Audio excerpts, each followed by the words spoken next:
বিসমিল্লাহির রহমানির রহিম।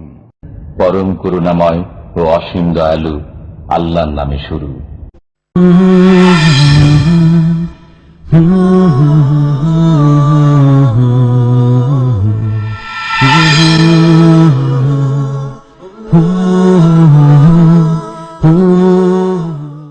ومن أحسن قولا ممن دعا إلى الله وعمل صالحا وقال إنني من المسلمين.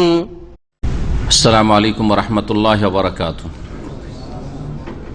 بسم الله الرحمن الرحيم. الحمد لله رب العالمين والصلاة والسلام على سيد المرسلين نبينا محمد وعلى آله وصحبه أجمعين. أما بعد فقد قال المؤلف رحمه الله تعالى وعن بريدة رضي الله عنه في قصة الغامدية التي أمر النبي صلى الله عليه وسلم برجمها في الزنا قال ثم أمر بها فصلي عليها ودفنت. رواه مسلم. وعن جابر بن سمرة رضي الله عنه قال أتي النبي صلى الله عليه وسلم برجل قتل نفسه بمشاقصة فلم يصلي عليه. رواه مسلم. মহান আল্লাহর সমস্ত প্রশংসা যে আল্লাহ পাক রব্বুল আলামিন আমাদেরকে সৃষ্টি করেছেন এবং আমাদের হিদায়াত দান করেছেন। সালাত এবং সালাম নাজিল হোক ফির নবী মুহাম্মদ রাসূলুল্লাহ সাল্লাল্লাহু আলাইহি সাল্লামের উপর। তিনি দিনের প্রত্যেকটি বিধিবিধান উম্মতের জন্য, মানব জাতির জন্য বিস্তারিত বর্ণনা করেছেন। আমাদের বুলুগুল মারাম হাদিসে ধারাবাহিক যে হাদিসের দর্শগুলি চলছে তাতে আমরা জানাজা সংক্রান্ত হাদিসগুলি সম্পর্কে আলোচনা করছি। প্রায় এর পূর্বে 6 সপ্তাহ আলোচনা হয়ে গেছে।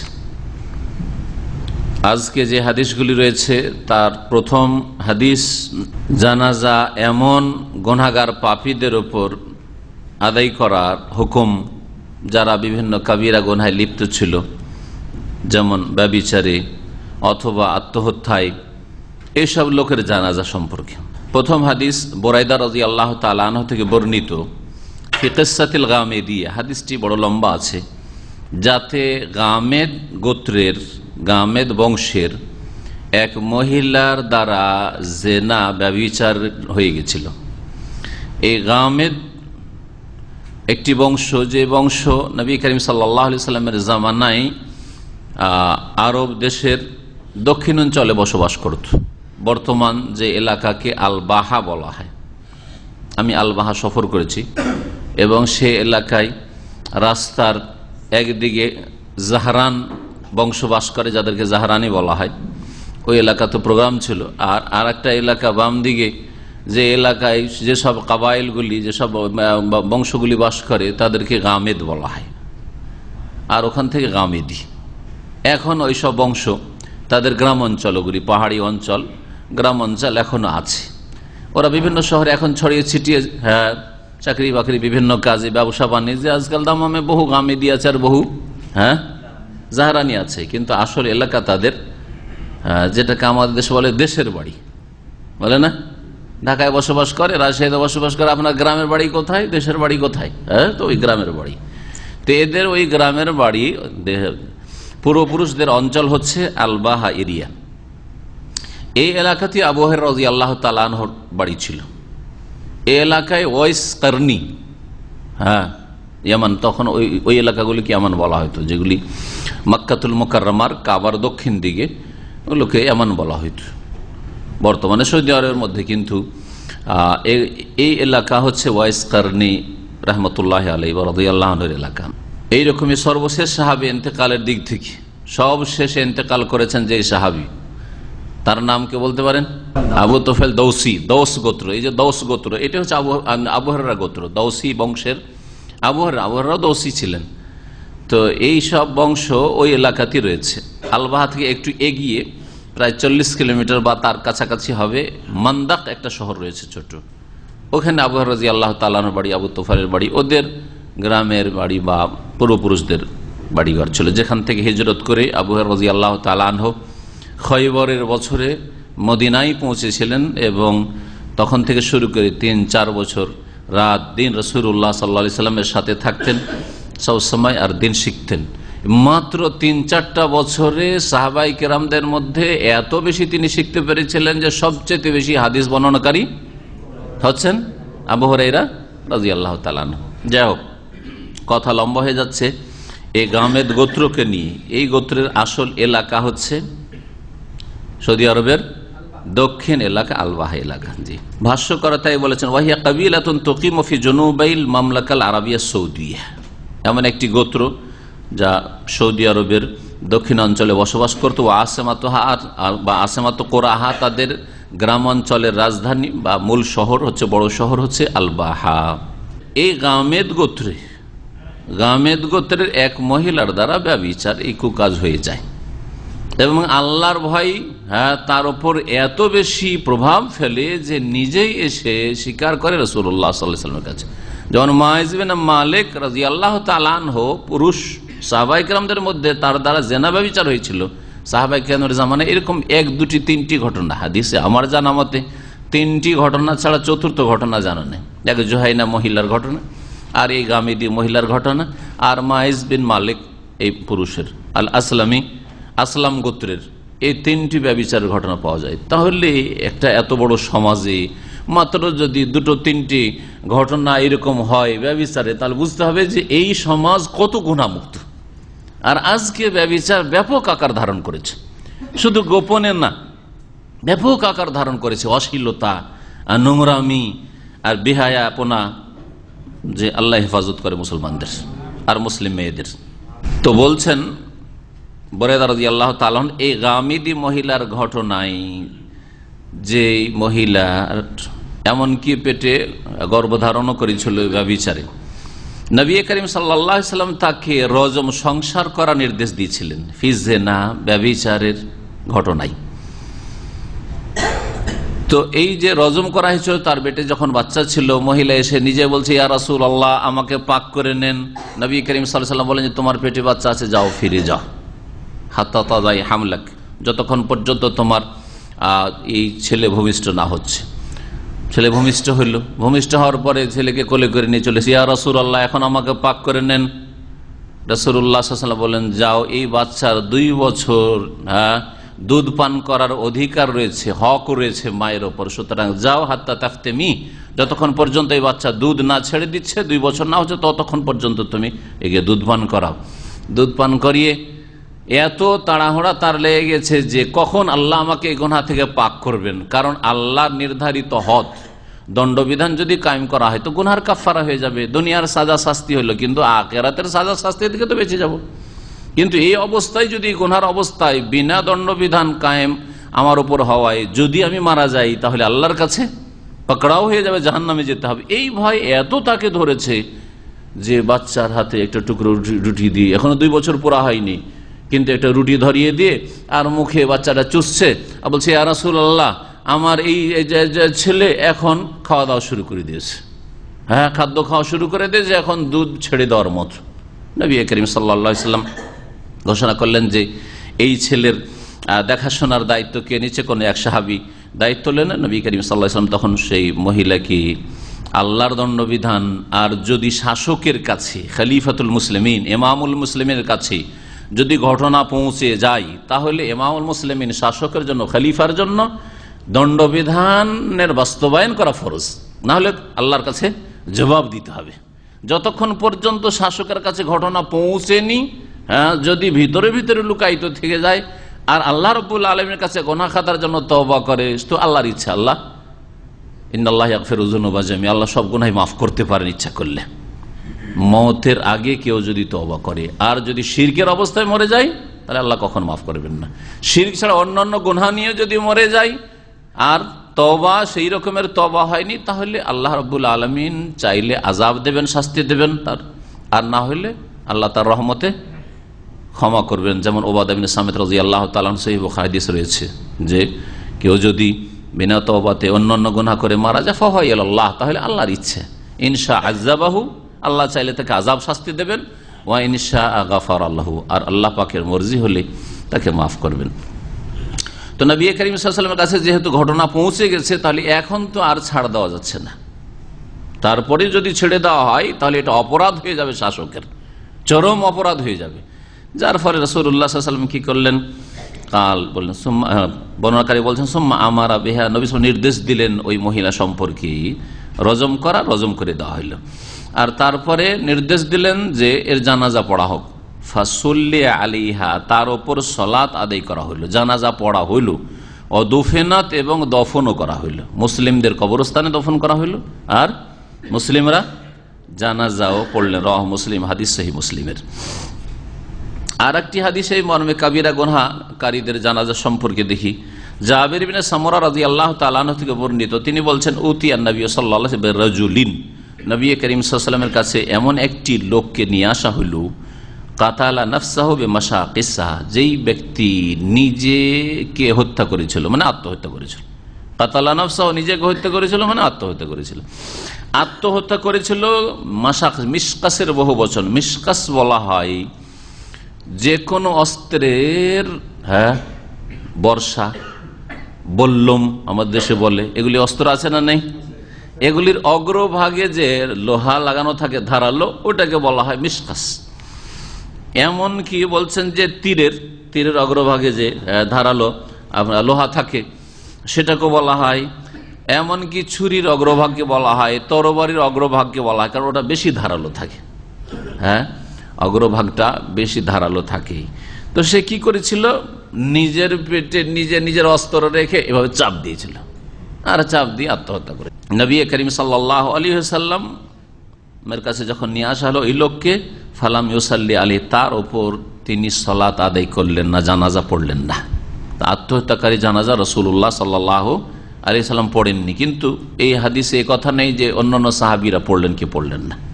আর আগের হাদিসে কি ছিল, যে নবী করিম সাল্লাল্লাহু আলাইহি ওয়াসাল্লাম তার সম্পর্কে নির্দেশ দিলেন, তার ওপর সালাত আদায় করে জানাজা পড়া হলো, কিন্তু ওতেও নেই যে নবী সাল্লাল্লাহু আলাইহি ওয়াসাল্লাম পড়লেন কি পড়লেন, কিন্তু অন্যরা পড়েছে। এক কথায় জানাজা হয়েছে, কিন্তু নবী করিম সাল্লাল্লাহু আলাইহি ওয়াসাল্লাম পড়েছেন কিনা তাতে বর্ণনা করা হয়নি। এই ছিল দুইটি হাদিস। কাবিরা গুনহা করে কেউ যদি মারা যায় ওই অবস্থায় গুনাহগার হয়ে, তাহলে তাদের জানাজা পড়া যাবে কিনা। কাবিরা গুনহা কিন্তু ইসলাম থেকে খারিজ হয়নি, কাবিরা গুনাহ কিন্তু ইসলাম থেকে বহিষ্কৃত হয়নি, মনে রাখবেন এটা। আর আবার কিছু কাবিরা গুনাহ আছে যেসব কাবিরা গুনার কারণ ইসলাম থেকে বেরিয়ে গেছে, ঈমান ভঙ্গ করেছে। যদি এরকম হয় তাহলে কি হবে, জানাজা পড়া যাবে? জনসাধারণ পড়বে না বিশিষ্ট ব্যক্তি পড়বে? কেউ পড়বে না কিন্তু। তাহলে বোঝা গেল কাবিরা গুনাহ দুই রকম।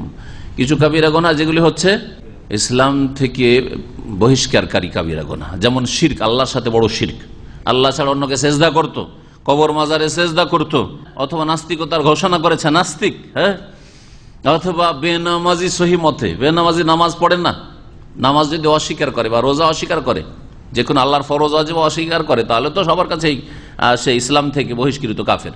কিন্তু কথা হচ্ছে যে নামাজ যদি ছাড়ে, অবহেলা করে, নামাজ পড়ে না লোকটি, নামাজের দাওয়াত পৌঁছেছে, নামাজ জানে, এমন না যে এমন মূর্খ মুসলিম যে নামাজের গুরুত্বই জানেন, নামাজ জানে, তারপর অবহেলা করে। আজকালকার অধিকাংশ মুসলিম যারা বেনামাজি, সবাই জানে যে নামাজ আল্লাহর ফরজ, আল্লাহ ফরজ করেছেন, কিন্তু নামাজ পড়ে না।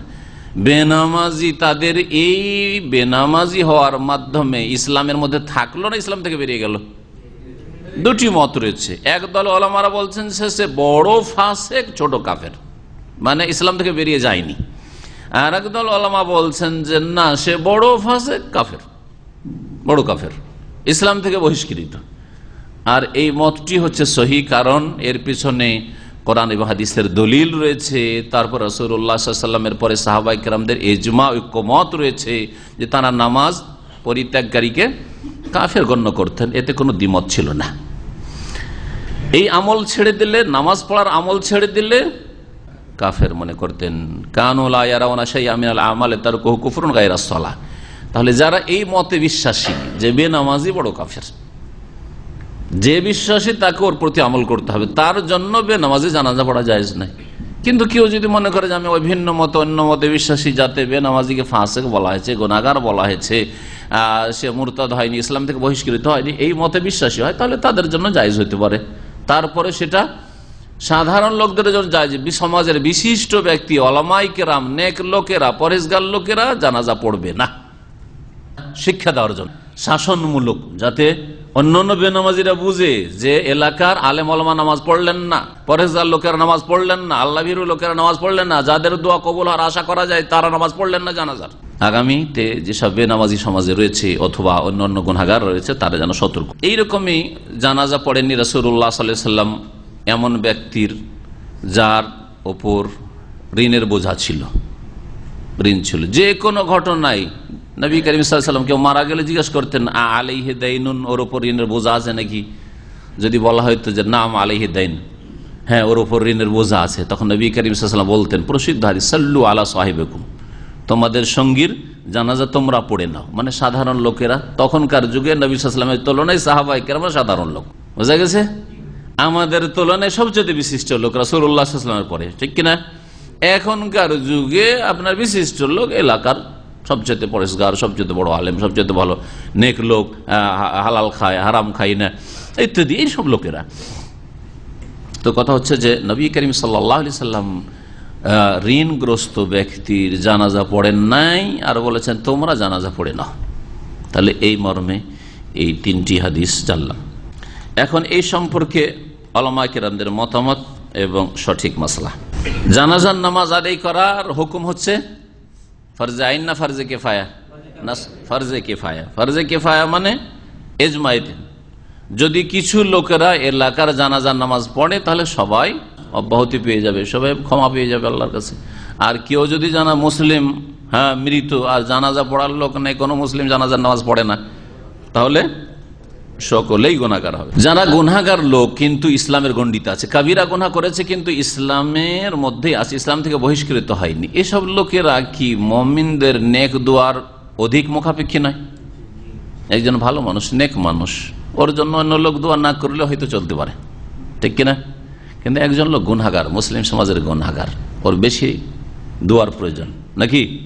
ঠিক এই যুক্তি যদি সামনে রাখা যায় তো যারা ফাসেক গুনাহগার যদি ইসলামের মধ্যেই থাকে, ইসলাম থেকে বহিষ্কৃত না হয়, বড় বড় শিরক করে মারা যায়নি, হ্যাঁ নাস্তিকতার অবস্থায় মারা যায়নি, আল্লাহ দ্রোহিতা ধর্মদ্রোহিতা করে মারা যায়নি, অথবা বেনামাজি হয়ে মারা যায়নি, তাহলে এদের এসব কাবিরা গুনাহ যদি করে, তারা মদ খাওয়া মুসলিম হয়, অথবা এইরকমই তাদের দ্বারা ব্যভিচার হয়ে থাকে, অথবা যেমন তা আত্মহত্যাও করে থাকে, তো তাদের জানাজা পড়বে, কারণ এরা দুয়ার মুখাপেক্ষী। আত্মহত্যা করলে তো কাফের হয় না, ফাসেক গুনাহগার হয়, তো জানাজা পড়বে। কিন্তু যেমন বললাম যে নবী করিম সাল্লাল্লাহু আলাইহি সাল্লাম জানাজা পড়েননি, সাহাবীদেরকে বলেছেন পড়ে নাও, সুতরাং নেক লোকেরা, ভালো লোকেরা সমাজের পড়বে না, সাধারণ মানুষরা জানাজা পড়ে নেবে।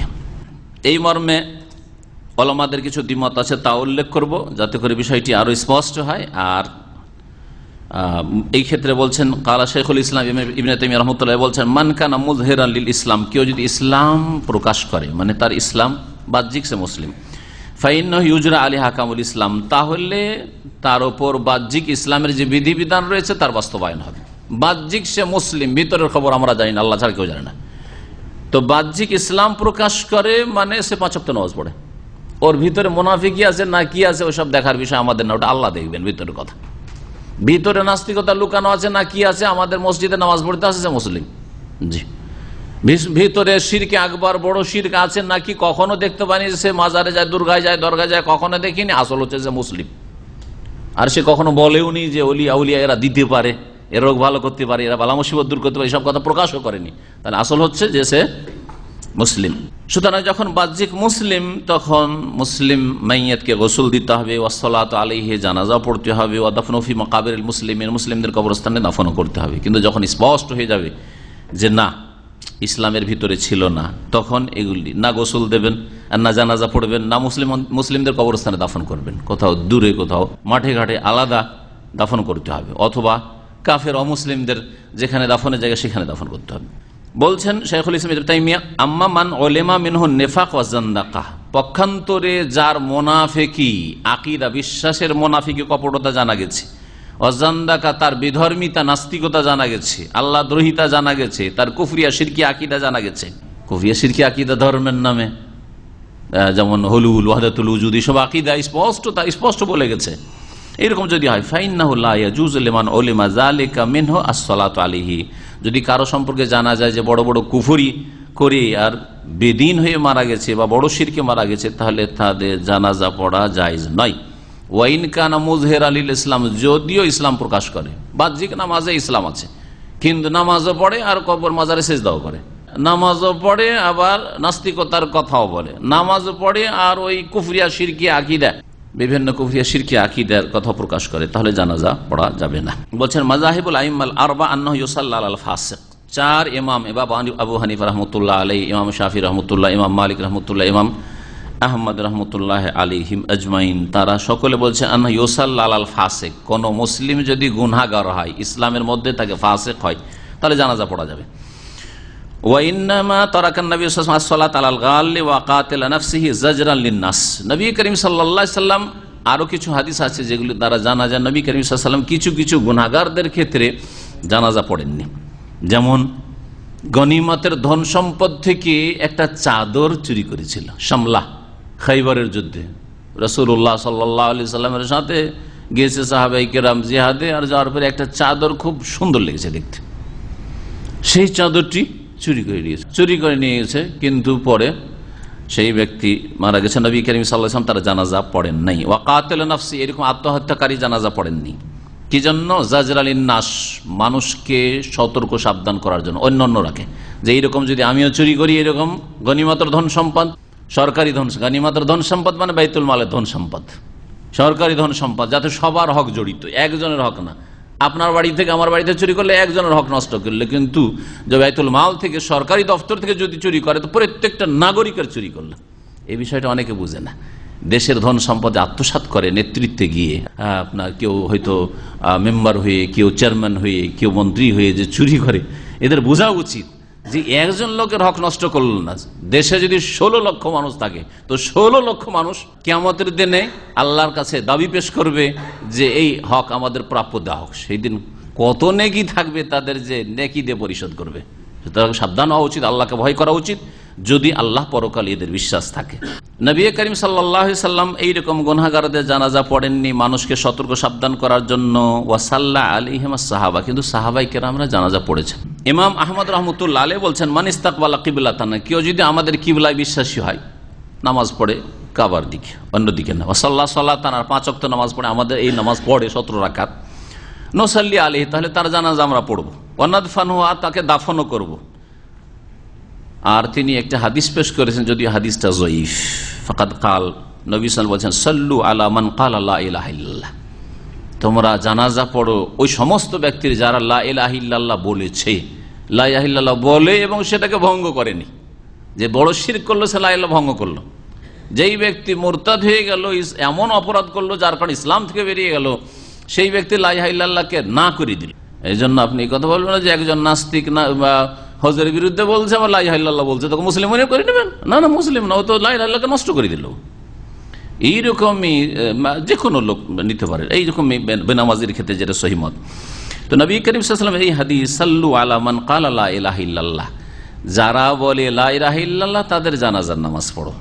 আর এতে আরেকটা অংশ রয়েছে সাল্লু খালফা মান ক্বালা লা ইলাহা ইল্লাল্লাহ, আর যারা লা ইলাহা ইল্লাল্লাহ বলে তাদের পেছনে নামাজ পড়ো। পেছনে নামাজ পড়ো মানে কি? মুক্তাদি হয়ে নামাজ পড়ো, মানে তাদের ইমামতিতে নামাজ পড়ো, অসুবিধা নেই। তার মানে কেউ যদি লা ইলাহা ইল্লাল্লাহ বিশ্বাসী হয় আর লা ইলাহা ইল্লাল্লাহ প্রতিষ্ঠাকারী হয়, পুরোপুরি না, পুরোপুরি প্রতিষ্ঠা করলে তাহলে তো তার কাবিরা গুনাহ হওয়ার কথা নাই, ঠিক না? ফরজ ওয়াজিবে ঘাটতি হওয়ার কথা নাই। লা ইলাহা ইল্লাল্লাহ ভঙ্গকারী এমন কোন অপরাধ করে নাই যে লা ইলাহা ইল্লাল্লাহ বলার পরে তা ভঙ্গ করেছে। লা ইলাহা ইল্লাল্লাহকে নষ্ট করেনি। ঈমান ভঙ্গকারী অনেকগুলি বিষয় রয়েছে, যেগুলির অধিকাংশ 10টা বিষয়ের মধ্যে আসতে পারে, যার ফলে 10টি বিষয় আমাদের বিভিন্ন আলোচনায় আছে। ঈমান নষ্টকারী বিষয় বা ইসলাম বিনষ্টকারী বিষয়, এই বলেই আলোচনা আমাদের আছে। তো নবী করিম সাল্লাল্লাহু আলাইহি সাল্লাম তাহলে জানাজা পড়তে বলেছেন যারা লা ইলাহা ইল্লাল্লাহ পড়ে তাদের, আর যারা লা ইলাহা ইল্লাল্লাহ বিশ্বাস করে আর প্রতিষ্ঠা করে তাদের পিছনে নামাজও পড়তে বলেছে। তাহলে ফাসেকও যদি হয় তাদের পিছনে কি করা যাবে? ইক্তেদা করা যাবে। আমাদের সমাজে নামাজের বিষয়টি এত হালকা। মুসলিম সমাজে একটা লোক যদি আধা নামাজি, ফজর নামাজ পড়ে না, ফজর নামাজ পড়ে না, হাফেজে কোরআন অথবা দাঁড়িয়ে আছে কিন্তু ফজর নামাজ পড়ে না, দাঁড়িয়ে আছে ফজর নামাজ পড়ে না, তার পিছনে নামাজ পড়ে নিবে। তার পিছনে কি করবে? নামাজ পড়ে নিবে আমাদের দেশের মানুষ। কিন্তু যদি একটা লোকের দাড়ি না থাকে, দাড়ি না, ওর পিছনে নামাজ পড়া যায়, নামাজ পড়া যায় ওর পিছনে। জি, ঠিক আছে, এটাও তার গুনাহ, কিন্তু এই গুনাহ এত বড় অপরাধের গুনাহ নয় যেটা হচ্ছে নামাজ ফজর ছাড়ার গুনাহ। তো বিভিন্ন ক্যাম্পে আজকাল দেখা যায় বা বিভিন্ন জায়গায় আমরা খবর পাই যে ওদের ইমামতি করে গিয়ে এমন লোক যে ফজর নামাজ পড়েন না, হাফেজের জন্য সে ইমামতি করে, নামাজই ইমামতি জায়েজ না। ও তো যখন ফজর ছেড়ে দিল, সূর্য উঠিয়ে দিল, তখন সে ইসলাম থেকে বেরিয়ে গেল, তাহলে ওর ইমামতি কি করে জায়েজ হয়? ও তো কালেমা লা ইলাহা নষ্ট করলো। এইরকমই বড় শিরক। কবর মাজার পূজায় বিশ্বাসী, গৌস কুতুব ওলিরা দিতে পারে, রোগ ভালো করতে পারে, এসব বড় শিরকি আকীদা বিশ্বাসী, তাহলে ওদের পিছনে নামাজ পড়া জায়েজ নাই, ওদের পিছনে নামাজ পড়া জায়েজ না। হ্যাঁ, শিরকে আসগার যদি হয় ছোট শিরক, যেমন এই মাসলাগুলি আমাদের দেশে আসে, আর এগুলি এখন খুব বেশি প্রশ্ন আসছে, সেটা হচ্ছে তাবিজ করে, তাবিজ করা শিরক। কিন্তু এটা বড় শিরক না ছোট শিরক? বড় শিরক, একবার ঢালাহারে বড় শিরক, কালাম ওয়াহিদ ছোট শিরক। সাধারণ অবস্থায় মুসলিম যদি তাবিজ করে, সে মুসলিম কিন্তু তাবিজ করে, তাহলে ধরে নিতে হবে ছোট শিরক। এটা চিকিৎসার উপায় নয়, কিন্তু সেটাকে উপায় হিসাবে গ্রহণ করেছে। আল্লাহ বলেন যে তাবিজ চিকিৎসার উপায়, তোমার আরোগ্যের উপায়। আর বাস্তব অর্থাৎ মেডিকেল সায়েন্সও বলেন না যে তাবিজ এখানে বাঁধা থাকলে রোগ ভালো হয়ে যাবে, তা না বাস্তব বলছে, তাজরিবা বলছে, পরীক্ষা নিরীক্ষা বলছে, আর না শরীয়ত বলছে, কোনোটাই বলছে না। তারপরও তাবিজ ব্যবহার করবেন, তো যেটা কারণ নয় সেটাকে কারণ, যেটা উপায় নয় সেটাকে উপায় সাব্যস্ত করলেন। সুতরাং এটা সর্বনিম্ন সাধারণ অবস্থায় শিরকে আসগার। শিরকে আসগার কাবিরা গুনাহ, কাবিরা গুনাহ করলো ইসলাম থেকে বেরোয় না, নাম শিরক। অন্যান্য কাবিরা গুনাহ, মদ খাওয়া, জেনা করা, অন্যান্য গুনাহ যে ওই রকমই, এটা কাবিরা গুনাহ, এতে কোনো সন্দেহ নেই, কিন্তু ইসলাম থেকে বের হয়ে যায় না। তাহলে কাবিরা গুনাহকারীর পিছনে নামাজ পড়া যাবে, কিন্তু বিশেষ বিশেষ ক্ষেত্রে এই তাবিজ শিরকে আকবরে পরিণত হতে পারে। যদি বিশেষ কোন তাবিজ দাতা সম্পর্কে জানা যায় যে তাবিজ লিখে তাতে গৌস কুতুবের নাম লিখে, জিন শয়তানের নাম দিয়ে তাবিজ লিখে, চেহেল কাপ 40টা কাপওয়ালা ওই জিনদের শয়তানদের নাম আছে হতে, মকসুদুল মুমিন ওই চেহেল কাপ দিয়ে তাবিজ লিখে, বোঝা গেছে, জিলানির নাম দিয়ে, চিশতির নাম দিয়ে, ইয়া আলী, ইয়া ফাতেমা, ইয়া হুসাইন, এই করে যদি তাবিজ লিখে, যদি জানা থাকে, তাহলে সে বড় শিরক করলো, তাহলে আর ছোট শিরক থাকলো না তখন। কিন্তু ইবলিসের নাম দিয়ে, ফেরাউনের নাম দিয়ে, এলাকার 7টা সুদখোরের নাম দিয়ে, জানেন না, জানেন না, ওই আমরা ছোটকালে শুনতাম যে গরুর পায়ে একটা রোগ হয়, কিসের খুরে রোগ হয়, তো এই রোগ হলে এলাকার 7টা সুদখোরের নাম লিখে ওর পায়ে বেঁধে দিতে হবে, এরকমই না কিছু আছে, আর তাহলে ভালো হয়ে যাবে। বড় শিরক এগুলো, বড় শিরক এগুলো, বুঝছেন। 7টি সুদখোরে বা 7 জন সুদখোরের সাহায্য নিয়ে চিকিৎসা করছে, তার মানে 7 জন সুদখোররা শয়তানের অনুসরণ করে শয়তানের সাহায্য নিচ্ছে, বোঝা গেছে। সুদখোরের নামে সাহায্য নেওয়া মানে শয়তানের সাহায্য নেওয়া, আর গায়রুল্লাহর শয়তানের সাহায্য নেওয়া বড় শিরক, এটা বড় শিরক। এইরকম তাবিজ যদি করে তো বড় শিরক করলো। তাহলে আমরা বলবো যে সাধারণ অবস্থায় তাবিজ হচ্ছে ছোট শিরক, কাবিরা গুনাহ, কিন্তু বিশেষ বিশেষ অবস্থায় যদি কারো সম্পর্কে জানা থাকে যে এরা বড় শিরকি কথা দিয়ে তাবিজ করে, কোরআনী আয়াত দিয়ে নয়, রসুলের হাদিস দিয়ে নয়, আর বোধগম্য শব্দ নিয়ে, এমন বাক্য বা শব্দ দিয়ে তাবিজ করে যেগুলো বোধগম্য না, কিছু বোঝা যায় না যে কি লিখা আছে না আছে, তাহলে বড় শিরক। তাহলে বিশেষ বিশেষ ক্ষেত্রে তাবিজ হচ্ছে বড় শিরক। সুতরাং ঢালাভাবে বলা যাবে না যে তাবিজ করলে পিছনে নামাজ পড়া যাবে। তাবিজ করা লোকদের পিছনে নামাজ পড়া যাবে যদি আপনি আশেপাশে কোন সহি আকীদার ভাইদের মসজিদ না পান। এই হাদিস তাবরানীতে রয়েছে, যে হাদিসটা বললাম যে যারা লা ইলাহা ইল্লাল্লাহ বলে তাদের জানাজা পড়ো, এই হাদিস তাবরানীতে রয়েছে এবং হাদিস হচ্ছে জয়ীফ। আল্লামা নাসির আলী রহমতুল্লাহ তার জয়ীফুল জামেতে 3483 নম্বর হাদিস, এই হাদিসটিকে জয়ীফ, দুর্বল বলেছেন। 4 ইমাম এবং আবু হানিফা, শাফি, মালিক, আহমদ, এদের কাছে কিছু কিছু অপরাধীদের জানাজা পড়া যাবে না। তার মধ্যে প্রথম শুরু করি হানাফি মজহাব দিয়ে। হানাফি মজহাবে 4 শ্রেণীর লোকের জানাজা পড়া যাবে না। বলছেন আন্নাল আরবাত লা ইউসাল্লা আলাইহিম, 4 প্রকারের মানুষের জানাজা পড়া যাবে না। প্রথম হচ্ছে যারা দেশদ্রোহী, বোগাত, বাগী, যারা খারেজি বাগী, তার মানে তাদের ভাষায় বর্তমান যুগে ধরেন বাংলা ভাই আব্দুর রহমানে যেমন হইল, এদের জানাজা পড়া যাবে না, এদের জানাজা। দ্বিতীয় শ্রেণীর লোক হচ্ছে কুত্তা উত্তারিক, ডাকাত, ছিনতাইকারী যারা, ডাকাত বা ছিনতাইকারী যারা, এল্লাযিনা ইয়াসলুবুনা আল মাররাতা আমওয়ালাহুম, রাস্তা পথ দিয়ে লোকজন যাচ্ছে আর তাদের ধন সম্পদ ছিনতাই করে নেয়, এদের জানাজা পড়া যাবে না। তৃতীয় শ্রেণীর লোক হানাফি মাযহাবে যাদের জানাজা পড়া যাবে না, আল উসবাতুল মুতাআওয়ানা আলা যুলমিল ইবাদ, যদি দেশবাসীর ওপর জুলম অত্যাচার চালাই কেউ, জবরদস্তি, ন্যায় নীতি তাদের কাছে মোটেই নেই, এইরকম জালেম হয়, এইরকম কোন দল সম্প্রদায় যদি থাকে, যে কোনোভাবে থাক না কেন, তাহলে তাদের জানাজা পড়া যাবে না। এবং তাদের ধন সম্পদ বেইমানি করে, আত্মসাৎ করে, জবরদখল করে, এদের জানাজা পড়া যাবে না। 4 নম্বর, তারা বলছেন যে জানাজা পড়া যাবে না ওই সব লোকদের যারা অস্ত্র ধারণ করেছে, অস্ত্র ধারণ করে বিভিন্ন শহরে গ্রামে অস্ত্র ব্যবহার করে তারা মানুষের ধন সম্পদ লুটপাট করে বা জুলম অত্যাচার করে, এইরকম যারা অশান্তি সৃষ্টি করে, তাদের জানাজা পড়া যাবে না। তারা বলছেন ফাহাউলা ইউগাসসালুন, এদের গোসলটা দেবেন কিন্তু ওয়ালা ইউসাল্লা আলাইহিম, এদের জানাজা পড়বেন না। ইহানাতাল্লাহুম, তাদের লাঞ্ছিত অপদস্থ করার উদ্দেশ্যে, ওয়াজাজরান লিগাইরিহিম, অন্যদেরকে যারা এই চরিত্রের লোক যারা, তাদেরকে সতর্ক সাবধান করার উদ্দেশ্যে যে তোমরাও যদি এরকম চোর ডাকাত হও বা তোমরা ওই খারেজি হও, সন্ত্রাসী হও, তাহলে দেশদ্রোহী হয়, তাহলে তোমাদের জানাজা পড়া যাবে না। মালিকি মাযহাবের লোকেরা বলছেন যে আন্নাল ইমাম লা ইউসাল্লি আলা মান কুতিলা ফি হাদ্দিন আও কিসাসিন, কোন ব্যক্তিকে যদি কোন ইসলামের দণ্ডবিধানে হত্যা করা হয় অথবা কিসাসে হত্যা করা হয়, কিসাস কোন ব্যক্তিকে খুন করেছে, খুন করার ফলে তাকে খুন করা হয়েছে, কিসাস কুতিবা আলাইকুমুল কিসাসু ফিল কাতলা, আল্লাহ পাক কিসাস ফরজ করেছেন, হত্যার বদলে হত্যা করা হইল। সুতরাং এই লোকের যদিও তার গুনার একটা বড় অংশ মাফ হয়ে গেল, শাস্তি দুনিয়ার হয়ে গেল, একজন লোক খুন করলে তার পুরা গুনাহ মাফ হয়ে যাবে কি কোনদিন চিন্তা করেছেন? একজন লোক খুন করলো, খুন করার পরে মুসলিম সরকার তাকে কি করলো, খুনের বদলে কি করলো, খুন করলো মানে কিসাস কায়েম করলো। যেমন সৌদি আরবে কিসাস, আলহামদুলিল্লাহ কোরআন কারীমের আইন কায়েম আছে, তো কিসাস হয়ে গেল, তাহলে সব গুনাহ মাফ। একজন লোক যখন কোনো মানুষকে হত্যা করে তখন কয়েকটা হক নষ্ট করে। একটা, যাকে খুন করলো তাকে দুনিয়া থেকে বিদায় করলো, তার হক নষ্ট করলো, তার বেঁচে থাকার অধিকার ছিল, তার স্ত্রী তার ছেলে মেয়েরা ছিল, তার থেকে বঞ্চিত করলো, তার বাপ মা ছিল তাদের সেবা করতো, খেদমত করতো, আল্লাহর জমিনে বাস্ত আর ইবাদতবন্দি করতো, কিছু নেকি বাড়াতো, এই সবগুলি থেকে বঞ্চিত করলো, একটা অপরাধ করলো, একটা নষ্ট করলো, মকতুল নিহত ব্যক্তির। দ্বিতীয়, যাকে হত্যা করেছে ওর আত্মীয় স্বজন, বাপ মা, স্ত্রী, ছেলে মেয়ে, তাদের হক নষ্ট করেছে, করেছে না করে নাই? বৃদ্ধ বাপ মা, দেখাশোনার কেউ নেই, স্ত্রীকে বিধবা করেছে, তার ছেলে মেয়েগুলোকে এতিম বানিয়েছে, তাদের ভরণ পোষণের দায়িত্ব কে নেবে? অসহায় তারা এখন, তাহলে এই দ্বিতীয় একটা হক নষ্ট করেছে একজনকে খুন করে।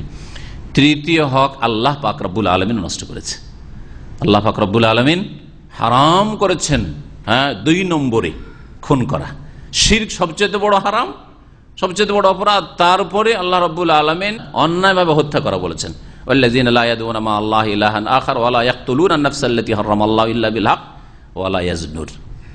আর রহমানের বান্দা, নেক বান্দা, সৎকর্মশীল, জান্নাতি ওরাই যারা আল্লাহর সাথে অন্যকে ডাকে না, যারা হরে রামও করে না আর ইয়া গৌস ইয়া গরিব নওয়াজও করে না। জি হ্যাঁ, আল্লাহ ছাড়া অন্যকে ডাকে না, যারা বড় শিরক করে না, এটা সবচেয়ে বড় অপরাধ। ওয়ালা ইয়াকতুলুনা আন-নাফস, আর এমন কোন ব্যক্তিকে হত্যা করে না, আল্লাতী হারামাল্লাহ, যাকে খুন করা, হত্যা করা আল্লাহ হারাম করেছেন, ইল্লা বিল হক, তবে ন্যায়সঙ্গত হইলে। ন্যায়সঙ্গত 3টি ক্ষেত্রে, আর তারও বাস্তবায়ন শাসক করবে, জনসাধারণ নয়, আলে মুফতি নয়। দ্বিতীয় অপরাধ তাহলে। 3 নম্বরে ওয়ালা ইয়াজনুন, আল্লাহ বলছেন, আর মুসলিম আল্লাহর বান্দা, রহমানের বান্দা জেনাকারী হয় না। ইমাম কি বলছিলাম যে একজন মানুষকে খুন করা হলে 3টা হক নষ্ট করা হয়, তো ওকে কিসাসে হত্যা করা হলো, হত্যা করা হলে সবগুলি মাফ, সবগুলি মাফ। তাহলে ওই যে তার বাপ মা, স্ত্রী, ছেলে মেয়ে আছে, এদের দাবি আছে যে এরা হত্যার বদল হত্যা চায়, নাকি দিয়াত রক্তপণ চায়, নাকি পুরোপুরি ক্ষমা করে দিতে চায়। 3টি এখতিয়ার, চয়েস রয়েছে তাদের, 3টি চয়েস রয়েছে। যদি বলে যে হত্যার বদল হতে কিসাস আমরা চাই, সবাই একমত হয়ে, তাহলে কিসাসের বাস্তবায়ন হবে। যদি বলে যে না আমরা কিসাস চাই না, রক্তপণ যদি দেওয়া হয় তাহলে আমরা মাফ করে দেবো, তা ঠিক আছে। যদি বলে না আমরা রক্তপণ নেব না, যা হয়েছে আমরা এমনি মাফ করে দেবো, তাও সেই অধিকার আছে। তো তাদের হক যে নষ্ট করেছিল সেটা মাফ হইল, ঠিক আছে। যে লোকটাকে হত্যা করলো ও তো দুনিয়া থেকে বিদায় হয়ে চলে গেল, তো ও কি পেল? তার 100 উটের টাকা যদি কয়েক লাখ রিয়াল দিয়ে কি পেল? কিছু? তার বদল হত্যা হইলো তো কি পেল? কিছু পেল না তো সে। এই জন্য নবী করিম সাল্লাল্লাহু আলাইহি ওয়াসাল্লামের হাদিসে রয়েছে কিয়ামতের দিনে মাকতুল নিহত ব্যক্তি আসবে, আর সে কাতেল ওই খুনি হত্যাকারীকে ধরে টেনে আল্লাহ রাব্বুল আলামিনের সামনে নিয়ে আসবে, আর নিয়ে আসার পরে হাজির করবে তাকে, টেনে নিয়ে এসে বলবে যে ইয়া রব্বে সাল হাযা ফীমা কাতালানি, হে আল্লাহ, হে রব, একে জিজ্ঞাসা করো কেন আমাকে হত্যা করেছে, বিচার তুমি করো। এত জটিল বিষয়, আর আল্লাহর হক তো রয়েছে। আল্লাহর হক, আল্লাহ যে কত শাস্তি দেবেন, কারণ কোরআনে কারিমে বলা হয়েছে কয়টি শাস্তির কথা? আমায়াক্তুল মুমিনা মুতাআম্মিদান ফাজাযাউহু জাহান্নাম, যেই ব্যক্তি কোন মুমিন মুসলিমকে জেনে শুনে ইচ্ছাকৃত খুন করবে তার শাস্তি হচ্ছে জাহান্নাম, খালিদান ফিহা, চিরকাল থাকবে। ওয়া গাযিব আল্লাহু আলাইহি, আল্লাহর গজব ক্রোধ হবে, আর ওয়ালানাহু, আর আল্লাহর অভিসম্পাত লানত রহমত থেকে বঞ্চিত হবে। ওয়া আ'আদ্দা লাহু আযাবান আযীমা, আর তার জন্য, খুনির জন্য আল্লাহ রাব্বুল আলামিন কঠিন বেদনাদায়ক শাস্তি আল্লাহ রাব্বুল আলামিন প্রস্তুত করে রেখেছেন। তাহলে এত হালকা, আজকাল অহরহ খুন হচ্ছে, সাধারণ বিষয় নিয়ে খুন হচ্ছে, সামান্য তুচ্ছ বিষয় নিয়ে খুন হচ্ছে, নিজের কিছুই পাবে না ওই দলের জন্য খুন করছে, নেতার স্বার্থে খুন করছে, পার্টির জন্য খুন করছে, পেটের জন্য, 2টা পয়সার জন্য খুন করছে, একটু সামান্য সূত্রতা রাগারেগি হইলেই খুন করে দিচ্ছে, আরেকে রাখবো না। সুবহানাল্লাহ। তাহলে আল্লাহর প্রতি বিশ্বাস আছে? আখিরাতে বিশ্বাস আছে? আল্লাহর আযাব বলে কোনো ভয় আছে? চিন্তা করুন আজকে মুসলিমদের কি অবস্থা। ইমাম মালিক রহমতুল্লাহ আলাইহি বলছেন, বা মালিকেরা বলছেন যে আন্নাল ইমাম লা ইউসাল্লি আলা মান কুতিলা ফি হাদ্দিন আও কিসাস। তারা বলছেন যে ইমাম যিনি হবেন এলাকার, ইমাম মানে যে নেক লোক যিনি ইমাম হবেন, ওই রকমই খলিফাতুল মুসলিম হলে খলিফা হবেন, আলেম ওলামা ভালো লোকেরা, এরা যাকে দণ্ডবিধানে হত্যা করা হয়েছে অথবা কিসাসে হত্যা করা হয়েছে, জেনার শাস্তিতে হত্যা করা হয়েছে, অথবা ডাকাতি করেছিল, হ্যাঁ হিরোইন গাঁজার যে তাজির, এতে হত্যা করা হয়েছে, এইরকম লোকদের জানাজা পড়বে না। ও দলিল, তাদের দলিল তারা পেশ করেছেন যে আন্নান নবী সাল্লাল্লাহু আলাইহি ওয়াসাল্লাম ইউসাল্লি আলা মাইজ, নবী করিম সাল্লাল্লাহু আলাইহি ওয়াসাল্লাম মাইজ বিন মালিক, যে পুরুষদের সাহাবীর দ্বারা জেনা হয়েছিল, তার জানাজা নবী সাল্লাল্লাহু আলাইহি ওয়াসাল্লাম পড়েন নাই, কিন্তু নিষেধ করেননি। ওয়ালাম ইয়ানহা আনিস সালাতে ফিহি, তবে সাহাবায়ে কেরামদেরকে নিষেধ করেননি তোমরা নামাজ পড়ো, কিন্তু নবী করিম সাল্লাল্লাহু আলাইহি ওয়াসাল্লাম নিজে জানাজা পড়েননি। অথচ তাকে কি করা হয়েছে? রজম করা হয়েছে, রজম করা হয়েছে। এই বিষয়ে গুনাহগার ফাসিকদের জানাজার বিষয়ে সবচাইতে হালকা ফতোয়া শাফিঈদের, ইমাম শাফিঈ রাহমাতুল্লাহ আলাইহি। যাহাবা শাফিঈ ইলা as-সালাত আলা কুল্লি মুসলিম মাহমা কানা ইসয়ান ওয়া ফিসকুহু। শাফিঈরা বলছেন যে যতই বড় অপরাধী হোক না কেন, ইসলামের গণ্ডিতে যদি থাকে, ইসলাম থেকে বহিষ্কৃত কাফের মুরতাদ যদি না হয়, তাহলে যে কোনো গুনাহগারের জানাজা পড়া যাবে, যে কোনো গুনাহগারের জানাজা পড়া যাবে। তাদের দলিল যে হাদিসটি তাবরানী বললাম, কিন্তু হাদিস যঈফ। তারপরে তারা এছাড়াও দলিল পেশ করেছেন যে নবী সাল্লাল্লাহু আলাইহি ওয়াসাল্লাম রজমকৃত ব্যক্তির, জেনায় রজম করা হয়েছে এরকম ব্যক্তির জানাজা পড়েছেন, এসব হাদিসগুলি তারা পেশ করেছে। হানাবেলা সহিহ হাদিসের কাছাকাছি, এই জন্য ভাষ্যকার তাদের মতটিকে বেশি প্রাধান্য দিয়েছেন 4টি মতের মধ্যে। হাম্বলীরা বলছেন যে জানাজা পড়া যাবে প্রত্যেক নাফরমান গুনাহগারের, তবে ইল্লাল গাল মিনাল গানিমাতে, বাইতুল মাল থেকে, সরকারি দফতর থেকে যদি কেউ খেয়ানত আত্মসাৎ করে, বেঈমানি করে, সরকারি দফতর যাতে সবার হক জড়িত রয়েছে, সেখান থেকে যদি কেউ খেয়ানত করে, ওয়া কাতিলু নাফসিহি, আর আত্মহত্যাকারী যদি হয়, ফালা ইউসাল্লি আলাইহিমাল ইমাম ওয়া নাইবুহু। তো এই 2 শ্রেণীর লোকের, দেশের শাসক, ইমাম এবং তার যার স্থলাভিষিক্ত, খলিফার স্থলাভিষিক্ত হচ্ছে প্রত্যেক শহরের কাজী। আদালতের মাধ্যমে কিন্তু সরকারের আইনের বাস্তবায়ন হয়, বোঝা গেছে। সুতরাং সরকারের প্রত্যেক শহরে, প্রত্যেক অঞ্চলে নায়েব, স্থলাভিষিক্ত হচ্ছে কাজী বা জজেরা, কারণ এর মাধ্যমে অন্যদের শাসন করা হবে। আর ইমাম ছাড়া, আর ইমামের যারা প্রতিনিধি তাদের ছাড়া অন্যরা জানাজা পড়বে। তাদের দলিল বলছেন যে যায়েদ বিন খালিদ থেকে বর্ণিত, আবু দাউদ মুসনাদ আহমদে রয়েছে, আন্না রাজুলান মিন জুহাইনাতা কুতিলা ইয়াউমা খাইবার, জুহাইনা বংশের এক লোক নিহত হয় খাইবারে। ফাকাল সাল্লাল্লাহু আলাইহি ওয়াসাল্লাম সাল্লু আলা সাহিবিকুম, তোমাদের এই সাথীর সঙ্গীর জানাজা তোমরা পড়ে নাও। কেন আমি পড়ব না? ফাইন্নাহু গাল্লা ফি সাবিলিল্লাহ, কারণ এই ব্যক্তি আল্লাহর রাস্তায় জিহাদে এসে আত্মসাৎ করেছে, বাইতুল মাল গনিমত আত্মসাৎ করেছে। ইমাম আহমদ রহমতুল্লাহ বলছেন, মা না আলামু, আমি জানি না যে নবী করিম সাল্লাল্লাহু আলাইহি ওয়াসাল্লাম এই দুই শ্রেণীর লোক ছাড়া অন্য কারো জানাজা ত্যাগ করেছেন। আন্না নবী তারাকা সালাত আলা আহাদিন ইল্লা আলাল গাল ওয়া আলা কাতিল নাফসিহি, নবী করিম সাল্লাল্লাহু আলাইহি ওয়াসাল্লাম শুধু জানাজা পড়েননি কার, যে গনিমতের ধন সম্পদ বাইতুল মাল থেকে আত্মসাৎ করেছে এবং আত্মহত্যাকারী, এই দুই শ্রেণীর লোকের জানাজা পড়েন নাই। আর আরেকটি হাদিস যেমন রয়েছে, ঋণগ্রস্ত ব্যক্তি জানাজা পড়েননি, কিন্তু সেটা তিনি এখানে উল্লেখ করেন নাই। এই জন্য ভাষ্যকার হানাবেলাদের মতটিকে প্রাধান্য দিয়েছেন। তবে যে কোনো কাবিরা গুনার ক্ষেত্রে যদি এলাকার গণ্যমান্য ব্যক্তিরা, দিনদার পরেশগার ব্যক্তিরা মনে করে যে আমার গ্রামের ফাঁসে গুনাহগারদের শাসন হবে, এই শ্রেণীর এই পাপীদের জানাজা না পড়াই, তাহলে এই পদক্ষেপ নিতে পারে এই অপরাধগুলির ওপর কিয়াস করে। আল্লাহু আ'লাম। وعن أبي هريرة رضي الله عنه في قصة المرأة التي كانت تقوم المسجد فسأل عنها النبي صلى الله عليه وسلم فقالوا ماتت فقال أفلا كنتم آذنتموني فكأنهم صغروا أمرها فقال دلوني على قبرها فدلوه فصلى عليها متفق عليه. وزاد مسلم ثم قال إن هذه القبور مملوءة ظلمة على أهلها وإن الله ينورها لهم بالصلاة عليهم.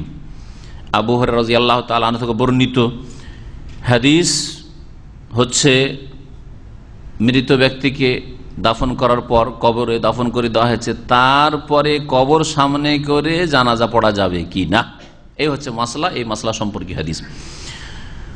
রাসূলুল্লাহ সাল্লাল্লাহু আলাইহি ওয়াসাল্লামের মসজিদে নববীতে এক মহিলা ঝাড়ু দিত, পরিষ্কার করত মসজিদ। কোন কোন রিওয়ায়াতে এক পুরুষের কথা রয়েছে, কিন্তু সহিহ হাদিস মুত্তাফাক আলাইহি বুখারী মুসলিমের হাদিসে রয়েছে মহিলা ছিল। ফি কিসাতিল মারআ, ওই মহিলার ঘটনায়, আল্লাতী কানাত তাকুমুল মসজিদ, যেই মহিলা ঝাড়ু দিত, কামামা থেকে, কাম্মা মানে ঝাড়ু দেওয়া, কানাসা মানে ঝাড়ু দেওয়া হয়, এই জন্য মেকনাসা বলা হয় আজকাল ওই মেশিনগুলোকে। মেশিন ঝাড়ু দেওয়া মেশিনকে কি বলা হয়? মেকনাসা বলা হয়। এমনকি হাতের যে ঝাড়ু, এই যে ঝাড়ু, এটাকে মেকনাসা বলা হয়, এটাও মেকনাসা আরবিতে। তো কানাসা মানেও ঝাড়ু দেওয়া হয়, আর কামামা মানেও ঝাড়ু দেওয়া। কামামা মানে হচ্ছে ময়লা আবর্জনা পরিষ্কার করা। এখান থেকে কোমামা বলা হয়, যে ময়লা আবর্জনা ডাস্টবিন, ওকে কি বলা হয়? কোমামা। কোমামাকে আজকাল গোমামা, গকে বুঝছেন তো, কাপকে গা বলা, হ্যাঁ, আকুল্লাকে আগুল্লাক, জি হ্যাঁ, ওখান থেকে গোমামা বলছে, কিন্তু আসলে কথাটি হচ্ছে কমামা। তো কানা তাকুমুল মসজিদ মানে মসজিদ নববীর ময়লা আবর্জনা সাফ করতো। ফাসালা আনহান নবী সাল্লাল্লাহু আলাইহি ওয়াসাল্লাম, হঠাৎ করে নবী সাল্লাল্লাহু আলাইহি ওয়াসাল্লাম দেখতে পাচ্ছেন না মহিলাকে।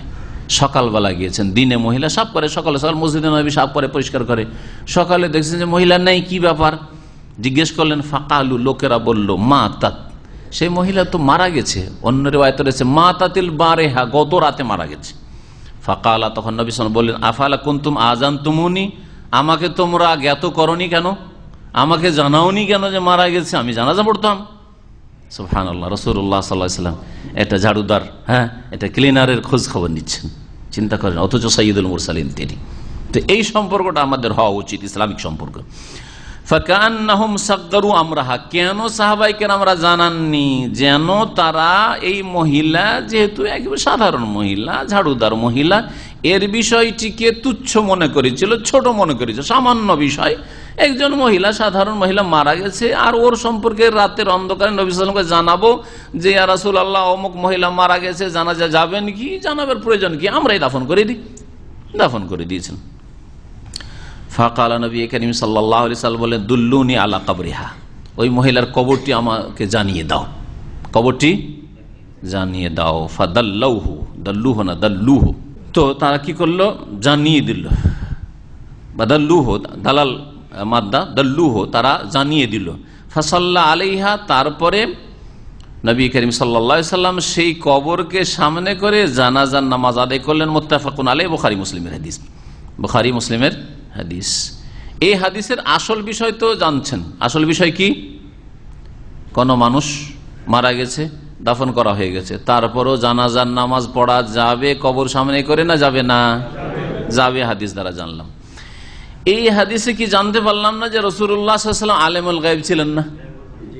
অদৃশ্যের খবর জানতেন না, চোখের আড়ালের খবর জানতেন না। এটা কি প্রমাণিত হইল না? তাহলে যে বেরলভী আকিদায় যে আম্বিয়া রসুলগণ সব আলেমুল গাইব, নবী রসুলরা সব গাইব জানেন, সব জানে, তাদের চোখের সামনে আর আড়ের কোনো পার্থক্য নেই, যেমন আল্লাহ তেমন নাকি নবী রসুল, তাদের কোনো পার্থক্য নেই। কিন্তু এই কথাই রসুল সম্পর্কে তাদের আকিদায় শুধু শেষ রসুল না, সমস্ত আম্বিয়া সম্পর্কে তারা বলেছে। এমনকি ইয়াকুব আলাইহিস সালামের কথা এসছে, হ্যাঁ, তখন তারা বলেছে আলেমুল গাইব। অথচ 40 বছর ধরে হাই হাই করতে থাকেন, হাই রে আমার ইউসুফ কোথায় গেল, আমার ইউসুফ কোথায় গেল, খোঁজ পাচ্ছেন না তিনি। নবী করিম সাল্লাল্লাহু আলাইহি ওয়াসাল্লামকে আলেমুল গায়েব বলা কোরআন হাদিস বিরোধী নয়, স্পষ্ট বিরোধিতা নয়, শিরকি আকীদা নয়, আল্লাহর সাথে শরীক করা নয়।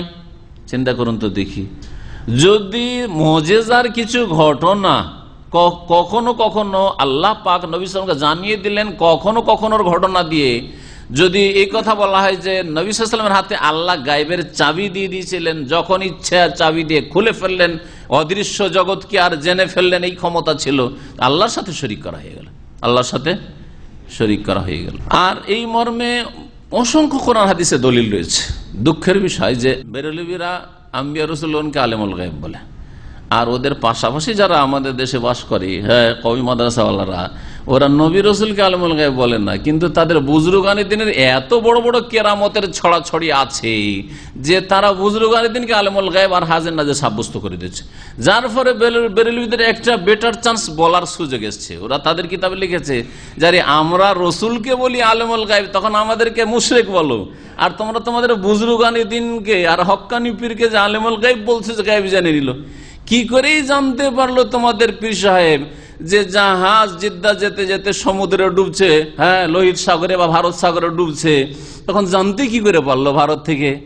যার ফলে গাঙ্গুই সাহেব বা মক্কি সাহেব গিয়ে পৌঁছে গেলেন, আর যাওয়ার পর একটা দিলেন ধাক্কা, আর ধাক্কা দিয়ে জেদ্দার কিনারায় লাগিয়ে দিলেন। তো এখানে তো আলেমুল গায়েব অবশ্যই হলেন।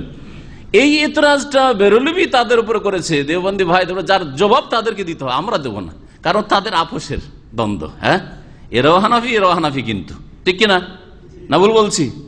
দেওবন্দিরাও নিজেরা হানাফি বলছে, আর বেরেলভিরা নিজেদেরকে হানাফি বলছে। তারা সকলের আবেদন করেন না, সকলে নাভির নিচে হাত বাঁধবে, আর সকলে আমিন আসতে বলে, ঠিক না? তাদের নামাজের তরিকা একই রকমের, মজহাব একই মজহাব, তাহলে এত বড় মত পার্থক্য। আর এতরাজ করলো বেরেলভিরা যে আমরা যদি নবী রসুলকে আলেমুল গায়েব বললাম, তো তোমরা আমাদেরকে মুশরিক বানিয়ে দিলে, আর তোমাদের হুজুর জিরা গাঙ্গুই সাহেব কি করে জানতে পারলো, আর মক্কি সাহেব কি করে জানতে পারলো, হ্যাঁ, গিয়ে জাহাজ উদ্ধার করে নিল, বলো দেখি। আর তোমাদের ইবনে বতুতা হারিয়ে গেল গিয়ে এর জঙ্গলে, আসামের জঙ্গলে, শাহজালাল সাহেব কি করেই জানতে পারলো যে যাও যাও যাও উদ্ধার করে জঙ্গলে হারিয়ে গেছে ইবনে বতুতা মরক্কো থেকে এসে? আছে তাদের কিতাব, বলেন দেখি কি উত্তর দেবেন আপনি? তাহলে বোঝা গেল যে দুটোই ভ্রান্ত পথ, দুটোই ভুল পথ। জি, এই কেরামতির নামে আলেমুল গায়েব বানিয়ে দেবেন, সেটাও বিভ্রান্তির গুমরাহির পথ। আর আলেমুল গায়েব হাজের নাজের নবী রসুলকে বলা, এটাও শিরকি আকীদা গুমরাহি। যদি সেটা শিরকি আকীদা হয়, তাহলে গাঙ্গুই সাহেবকে আলেমুল গায়েব বলে দেওয়া, যে জানতে পেরেছেন যে ঝগড়া বিবাদ চলছে, সুতরাং নিজে স্বয়ং চলেছেন ঝগড়া মিটাবার জন্য। যদি কেউ সন্দেহ করেন এই ঘটনায়, মৃত অনেক বছর হয়ে গেছে ইন্তেকাল করা, তার হঠাৎ করে ফজরের সময় এদিকে জামাত শুরু হয়েছে বিশাল মাদ্রাসায়, আর ভারতে এসে হাজির, কবর থেকে উঠে এসে হাজির, এসে বলছে সেখানকার বড় একজন শাইখুল হাদিসকে, দেখো তোমরা ঝগড়া দ্বন্দ্বে অন্যায়ভাবে লিপ্ত হয়েছে, ঝগড়া দ্বন্দ্ব বন্ধ করো, আমি এসেছি তোমাদের উপদেশ দেওয়ার জন্য, বিচার ফয়সালা মীমাংসা করার জন্য। কেউ যদি সন্দেহ করেন তো আমার লাইব্রেরিতে আমার ড্রয়ারে কিতাব রাখা আছে, আর ওয়াহে সালাসা দেখিয়ে দেবো আপনাদেরকে, যে ঘটনা আমার কাছে মজুদ আছে। তাহলে বলেন শিরকি আকীদা নয়? যে কি করে জানতে পারলো যে ঝগড়া চলছে, এখন ফাটল ধরতে যাচ্ছে একই দলের মধ্যে? তাহলে আপনাদের মধ্যে শিরকি আকীদা আর ওদের মধ্যে শিরকি আকীদা, পার্থক্য কোথায়? তারপর আপোষে কেন দ্বন্দ্ব তাহলে থাকবে? আকীদা তো একই রকমের আকীদা। নবী করিম সাল্লাল্লাহু আলাইহি সাল্লাম জিজ্ঞেস করলেন মহিলা সম্পর্কে, জিজ্ঞেস কেন করবেন? আলেমুল গায়েব তো, আলেমুল গায়েব জানেন যে গত রাতে মারা গেছে। তারপরে একটু জিজ্ঞাসা কেন? যেমনই মারা গেছে খবর পেয়েছেন, জানা যায় বিনা ডাকাতে হাজির হয়ে যাবেন, বিনা ডাকাই হাজির হয়ে যাবেন, জানছেন যে মারা গেছে। আলেমুল গায়েব যদি হন তো তাও জানতে পারলেন। তারপর আবার জিজ্ঞেস করা প্রয়োজন। লোকেরা বলল মারা গেছে, কখন মারা গেছে? বলছে আল বারেহা, গত রাতে মারা গেছে। এতগুলি প্রশ্ন। তারপরে কবরের খোঁজ খবর রাখেন না। আচ্ছা, মারা গেছে, দাফন হয়ে গেছে, তো কবর কোথায় এতটুকু তো জানবেন। হ্যাঁ, এতটুকু এই মদিনার আনাজ কানাচের গায়েবের খবর রাখেন না, যে মহিলার কবর কোনটি হবে এখানে বাকিতে, বাকির কবরস্থান তখন। তো এই বাকির কবরস্থানে মহিলার কবরটি তাই খোঁজ রাখেন না রাসূলুল্লাহ সাল্লাল্লাহু আলাইহি ওয়াসাল্লাম, আর তিনি আলেমুল গায়ব হয়ে গেলেন। তার এই মুজিজা হইল না, আর আমাদের বুজুর্গানীদের মুজিজা কেরামতির শেষ নাই।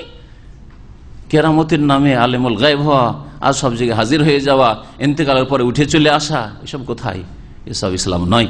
নবী সাল্লাল্লাহু আলাইহি ওয়াসাল্লাম সাহাবায়ে কেরামদের এসব হইতো না, তাদের কাছে এইসব কেরামতের নামে এসব ফ্যাক্টরি ছিল না, ছড়াছড়ি। দুল্লুনি আলা কবরিহা, কবর বলে দাও কোথায় রয়েছে। ফাদাল্লুহু, লোকেরা বলে দিল। ফাসাল্লা আলাইহা, নবী সাল্লাল্লাহু আলাইহি ওয়াসাল্লাম জানাজার নামাজ পড়লেন। সহিহ মুসলিমে আরো অতিরিক্ত রয়েছে, সুম্মা কালা, জানাজার নামাজ পড়ার পরে বললেন, ইন্না হাযিহিল কুবুরা মামলুআতুন যুলমাতান আল আহলিহা, এই কবরগুলি কবরবাসীর ওপর অন্ধকারে ভরপুর ছিল। কবরবাসীর ওপর অন্ধকারে কি ছিল? ভরপুর ছিল, মানে অন্ধকারাচ্ছন্ন হয়েছিল। ওয়া ইন্নাল্লাহা ইউনাউয়িরুহা লাহুম বিসসালাতি আলাইহিম, আর নিঃসন্দেহে আল্লাহ রাব্বুল আলামিন এই কবরগুলিকে নূর দিয়ে ভরে দিলেন, আলোকিত করলেন, বিসসালাতি আলাইহিম, তাদের আমার জানাজার কারণে। আমি যে তাদের জানাজাটা পড়লাম, এই মহিলার জানাজা পড়লাম, তাতে অন্ধকার দিল, নূর দিয়ে আল্লাহ ভরপুর করে দিলেন। তাহলে নবী করিম সাল্লাল্লাহু আলাইহি ওয়াসাল্লামের জানাজা সবচেয়ে ভালো দোয়া, আর এই সবচেয়ে উত্তম দোয়ার মাধ্যমে, রাসূলুল্লাহ সাল্লাল্লাহু আলাইহি ওয়াসাল্লামের দোয়ার মাধ্যমে আল্লাহ রাব্বুল আলামিন কবরকে মুনাওয়ার করে দিলেন, আলোকিত করে দিলেন। বোঝা গেল যে মুসলিমরা যদি মুসলিমের জানাজা পড়ে তো কবর আলোকিত হয়, আর কবরের জীবনে কবরবাসী সুখী হয়। এরকমই কবর জিয়ারত করে, তাদের জন্য যদি দোয়া করে তো গোটা কবরস্থানের যারা মৃত মুসলিম রয়েছে তারা সুখ শান্তি পায়, তারা আরাম পায়। তাদের যদি কবর আযাব থাকে, কবর আযাব হালকা হয় বা দূর হয়। এই হাদিস দ্বারা প্রমাণিত হলো যে কবর সামনে করে জানাজার নামাজ পড়া মুস্তাহাব। মুস্তাহাব যদি না হবে তো নবী করিম সাল্লাল্লাহু আলাইহি ওয়াসাল্লাম কেন পড়বেন? বিশেষ করে ওই সব ব্যক্তিদের জন্য যারা দাফন করার আগে জানাজা পড়ার সুযোগ পাননি, জানাজা পড়ার সুযোগ পাননি। ইমাম আহমদ রহমতুল্লাহ বলছেন, ওমান ইয়াশুকু ফি সালাত আল কবর, কবর সামনে করে জানাজা পড়ার বিষয়ে সন্দেহ কে করতে পারে? ফাহিয়া শরিয়াতুন সাবিত, এটা হচ্ছে স্পষ্ট প্রমাণিত শরীয়ত। লা ইয়ামবাগি ইনকারুহা, সুতরাং এটা অস্বীকার করা কারোর জন্য উচিত নয়। সবুলুস সালাম বুলুগুল মারামে একটি সারহা রয়েছে, আল্লামা সানআনী ইয়ামানের বড় আলেম ছিলেন, তার ভাষ্য সারহা, তাতে ওয়ারাদাত ফিল বাবে আনতিস আতি মিনাস সাহাবা, 9 জন সাহাবাই কেরাম থেকে কবর সামনে করে জানাজা পড়ার দলিল রয়েছে, 9 জন সাহাবী থেকে বর্ণিত। সুতরাং যারা বলে থাকে যে কবর সামনে করে জানাজা পড়া রাসূলুল্লাহ সাল্লাল্লাহু আলাইহি ওয়াসাল্লামের সাথে খাস, যেমন আমাদের দেশে এই ফতোয়াগুলি আছে, যার ফলে এই সুন্নতটা নাই। কিন্তু দেখেছেন কোনোদিন যে দেশে আপনারা অনেকে যাচ্ছেন, ভাই বেরাদর মারা গেল, বাপ মারা গেছে, মা মারা গেছে, গিয়ে কবর সামনে করে জানাজা পড়েন, গেলেন কাঁদতে কাঁদতে গেলেন, যাওয়ার পরে একটু দোয়া করলেন, আর দোয়াও সুন্নতি তরিকায়, কি আর করবেন বিদাতি তরিকায়, সব মোল্লা হুজুরদেরকে গোটা গ্রামবাসীকে জমা করলে দোয়া হবে, আপনার একাই দোয়া হবে না। এটাই কোথায় বলেন। এই কবর জিয়ারতের বিষয়ে আমি আশ্চর্য হই যে আজকালকার মানুষের একা জিয়ারত করতে জানে না। আমাদের দেশে জিয়ারত মানে কি, গোটা গ্রামবাসীকে ডাকতে হবে, কমপক্ষে 50 জন 100 জন সবকে গ্রামে ঘোষণা করে দাঁড়িয়ে গেল মসজিদটা, আমার আব্বার কবর একটু জিয়ারত করতে যাব, আপনাদেরকে অনুরোধ করছি আপনারা একটু যাবেন কবরস্থানে। নবী সাল্লাল্লাহু কোন সাহাবী ঘোষণাটা করেছেন? নবী সাল্লাল্লাহু কখন ঘোষণা করেছেন যে চলো অমুকের কবরটা জিয়ারত করবো, চলো তোমরা সকলে চলো? এরকম করেছেন? কখনো করেন নাই। রাসূলুল্লাহ সাল্লাল্লাহু আলাইহি ওয়াসাল্লামের সাথে কেউ থাকলো তো নবী সাল্লাল্লাহু যাচ্ছেন, পিছনে পিছনে লেগে গেল যে আমরাও তাহলে যাই জিয়ারতে, তাহলে এরকম গেছেন। আর না হলে একজন সাহাবীকে কখনো ডাকেন নেই যে চলো আমি কবর জিয়ারত করছি তোমরাও চলো, কখনো ডাকেন নেই। এই বিষয়গুলি সম্পর্কে আমাদের দেশে আলোচনায় হয় না, অথচ এটা হচ্ছে সুন্নাত তরিকা। আর আপনি আপনার আব্বার একাকী গিয়ে কবরের সামনে দাঁড়াবেন, স্মরণ করবেন আপনার আব্বাকে, আর স্মরণ করে আল্লাহ রাব্বুল আলামিনের সামনে কেঁদে দোয়া করবেন, সালাম পড়ে আন্তরিকতার সাথে বাপের নাম নিয়ে, আল্লাহ আমার আব্বার কবরের জীবনকে সুখী কবর, কবরকে আলোকিত করো, কবরের আযাব দূর করে দাও, কবরকে জান্নাতের বাগান বানিয়ে দাও, আল্লাহ তুমি তার গুনাহ খাতা মাফ করে দাও। যেইভাবে দোয়া করতে পারবেন, সবার ভিড় ভাড়ের মধ্যে এইভাবে দোয়া করতে পারবেন না, ঠিক কিনা? তাহলে এই তরিকা যে সবকে ডেকে হেঁকে নিয়ে কবর জিয়ারত করতে হবে, এটা তো অল্প করে বললাম, এটা তো আমাদের দেশের অনেক আহলে হাদিসরাও করে, ডেকে হেঁকে এই ভুলটা করে। কিন্তু ডেকে হেঁকে ছাড়া যা হয় কবর জিয়ারতে, কবর জিয়ারতে যত লোক যাবে সবকে খাওয়াইতে হবে, ভোজ, ঠিক কিনা? না বলছি যেই দিন কবর জিয়ারত, আজকে আমার মায়ের কবর জিয়ারত, বাড়িতে ধুমধাম রান্না চলছে, পাক শাক চলছে, খাওয়া দাওয়া চলছে, খাওয়িয়ে দাওয়িয়ে ভাড়াইতে সব কবর জিয়ারতকারী, সব খেলে কবর জিয়ারত করবে, না খেতে পেলে কবর জিয়ারত করবে না। কোথায় পেলেন এসব ইসলাম? এগুলি কুসংস্কার, এগুলি বিদআত, এগুলিকে দূর করেন। হ্যাঁ, জানাজার ক্ষেত্রে জানাইতে হবে, জানাজাতে যত বেশি লোক হবে তত ভালো। সুতরাং জানাজার ক্ষেত্রে আত্মীয় স্বজনদেরকে জানাবেন, বন্ধু বান্ধবকে জানাবেন। মৃত ব্যক্তির সাথে যেসব লোকদের যোগাযোগ আছে, জানেন যে মৃত ব্যক্তির সাথে এদের যোগাযোগ ছিল, ওদেরকে জানাবেন যে অমুক ব্যক্তি ইন্তেকাল করেছে, জানিয়ে দেবেন যেভাবে জানানো সম্ভব হয়। আর এটা যেটা শরীয়তে নিষেধ করা হয়েছে, মৃত ব্যক্তির ইন্তেকাল সম্পর্কে ঘোষণা করা, তার অন্তর্ভুক্ত নয়। জানাজায় উপস্থিত হওয়ার জন্য অমুক সময়ে জানাজা হবে এই কথা জানিয়ে দেওয়া, এটা কোনো নিষিদ্ধ কাজ নয়, বিদআত নয়, যেই ক্ষেত্রে অনেকে বাড়াবাড়ি করে। তবে কোনটা নিষিদ্ধ? যেই ক্ষেত্রে মৃত ব্যক্তির গুণাগুণ বর্ণনা করা হবে, তার জীবনী তুলে ধরা হচ্ছে, সে এই সব কাজ করেছে, তার এই রকমের কারনামা রয়েছে, তার এই রকমের ইতিহাস রয়েছে, সে এই ছিল সেই ছিল, এগুলো যদি বর্ণনা করা হয় তাহলে এগুলি নিষেধ করা হয়েছে। কোন মৃত ব্যক্তির প্রশংসা করতে গিয়ে এইসব সব লোকজনকে জানানো, ঘোষণা করা মাইকিং করে যে তিনি এই রকম ব্যক্তিত্ব ছিলেন, এই সেই রকম ছিলেন, তিনি দেশের জন্য এই করেছেন, জাতির জন্য এই করেছেন, সেই করেছেন, এগুলি চলবে না। নবী করিম সাল্লাল্লাহু আলাইহি ওয়াসাল্লাম জানাজার নামাজ পড়লেন এই মহিলার। এর থেকে আর একটি মাসলা গুরুত্বপূর্ণ জানতে পারলাম, সেটা হচ্ছে নবী করিম সাল্লাল্লাহু আলাইহি ওয়াসাল্লাম দাতা নন। দাতা কে? আল্লাহ। যদি তিনি দাতা হইতেন, মুখতারিকুল যেমন বেরলভী আকীদায় যে তিনি সবকিছুর দাতা, দুনিয়া আখিরাত, জান্নাত জাহান্নাম, সুখ দুঃখ সবকিছুর দাতা নবী পাক সাল্লাল্লাহু আলাইহি ওয়াসাল্লাম তাদের কাছে। তো যদি নবী সাল্লাল্লাহু আলাইহি ওয়াসাল্লাম দাতা হইতেন তো দুয়ার আবার কিসের প্রয়োজন? আরে আমি যে জিনিস দিতে পারবো তো আপনাদের কেন সাহায্য নেব? আমি যদি আপনাকে 10,000 দিতে পারি তো আপনাদের সাহায্য কি প্রয়োজন রয়েছে, ঠিক না? তো নবী করিম সাল্লাল্লাহু আলাইহি ওয়াসাল্লাম যদি দাতাই হইলেন তাহলে আবার আল্লাহর কাছে দোয়া করার কি দরকার? জানাজা দোয়া, জানাজা পড়ার কি প্রয়োজন? নবী সাল্লাল্লাহু আলাইহি ওয়াসাল্লাম দিয়ে দেবেন যে আমি এই মহিলাকে জান্নাত দিয়ে দিলাম, জান্নাতের বাগান বানিয়ে দিলাম, জান্নাতের বিছানা বিছিয়ে দিলাম, এই করতেন। দোয়া কেন করবেন তাহলে? তাই ভাষ্যকার বলছেন যে নবী সাল্লাল্লাহু আলাইহি ওয়াসাল্লামের এই জানাজায় হাজির হওয়া আর এই মহিলার জন্য দোয়া করা প্রমাণ করে যে আন্না নবী লা ইস্তাতিউ জালবা নাফি, নবী করিম সাল্লাল্লাহু আলাইহি ওয়াসাল্লাম উপকারের মালিক না আর অপকারের মালিক না। ওয়ালা দাফা দুররিন, আর অনিষ্ট দূরকারীও তিনি না। না তিনি অনিষ্ট দূর করতে পারেন আর না তিনি কল্যাণ নিয়ে এসে দিতে পারেন, যদি আল্লাহ না চান তাহলে। আল্লাহর হাতে এসব কিছু। ওয়ালাউ কানা ইয়ামলিকু শাইআম মিনাল আমরি, যদি নবী সাল্লাল্লাহু আলাইহি ওয়াসাল্লাম এসবের মালিক হতেন তো লা নাফাহুম বিলা দুআ, বিনা দোয়াতে তিনি উপকার করে দিতেন, বিনা দোয়াতে উপকার করতেন। কেন দোয়া করতে যাবেন? তবে নবী করিম সাল্লাল্লাহু আলাইহি ওয়াসাল্লামের দোয়া মানে আল্লাহকে ডাকা সবচেয়ে ভালো, সবচেয়ে ভালো দোয়া, উত্তম দোয়া। এবং নবী সাল্লাল্লাহু আলাইহি ওয়াসাল্লামের দোয়া মকবুল দোয়া, আল্লাহর কাছে কবুল। সেই জন্য নবী করিম সাল্লাল্লাহু আলাইহি ওয়াসাল্লামের দোয়া তার জন্য সম্মানের কারণ। একজন ব্যক্তির জন্য নবী সাল্লাল্লাহু আলাইহি ওয়াসাল্লাম যদি দোয়া করেন তো সে সম্মানিত, নবী সাল্লাল্লাহু আলাইহি ওয়াসাল্লামের দোয়া দিয়ে ধন্য সে। এখন মাসলা হচ্ছে যে কবরকে সামনে করে কতদিন পর্যন্ত জানাজা পড়তে পারবে? এই মাসলা কি 2, 4, 5 বছর 10 বছর পর্যন্ত চলতে থাকবে নাকি? কতদিন পর্যন্ত? এই ক্ষেত্রে ওলামাদের কয়েকটি মত রয়েছে, সহিটা পরে বয়ান করছি। আজমাল ওলামা আলা ইস্তিহবাবি সালাত আল কবর, ওলামাদের ঐক্যমত রয়েছে যে কবর সামনে করে জানাজা পড়া মুস্তাহাব ওই সব লোকদের জন্য যাদের জানাজা ছুটে গেছে, জানাজা পড়তে পায়নি, দাফন হয়ে গেছে।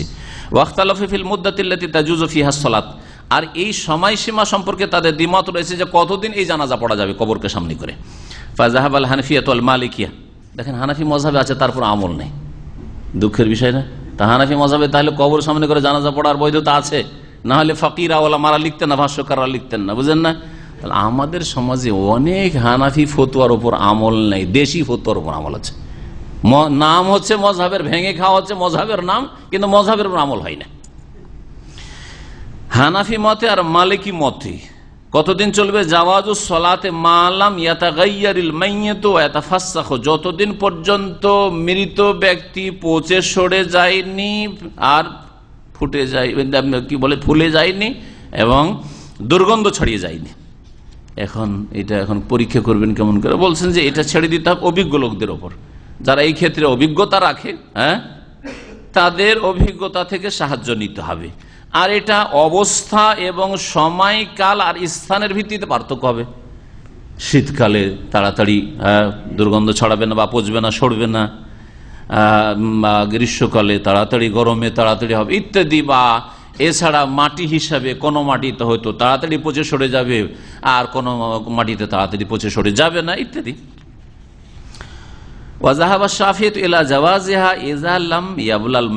শাফিঈরা বলছে অতদিন পর্যন্ত জানাজা পড়া জায়েজ যতদিন পর্যন্ত মাইয়েতের গোটা শরীর পুরো সরে না গেছে।